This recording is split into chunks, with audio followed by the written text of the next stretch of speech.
ইয়ে কাজু ওই পার থেকে দূর আছে নাই? ওই পার থেকে দূর? ওই পার থেকে দূর নাকি? শ্যাকো পারাপার।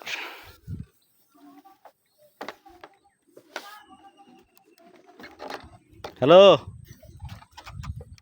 ও দাদা, এদিকে একটু ফেরেন।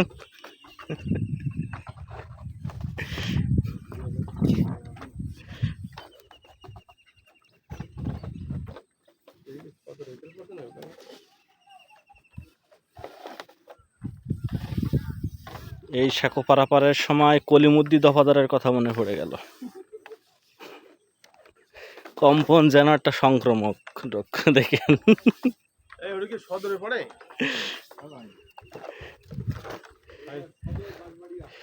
এই খায়রুল, ওটা তো সদর। সদরে আসলে কিন্তু কাজ করা যাবে না, সদরে কিন্তু বলে দিতে।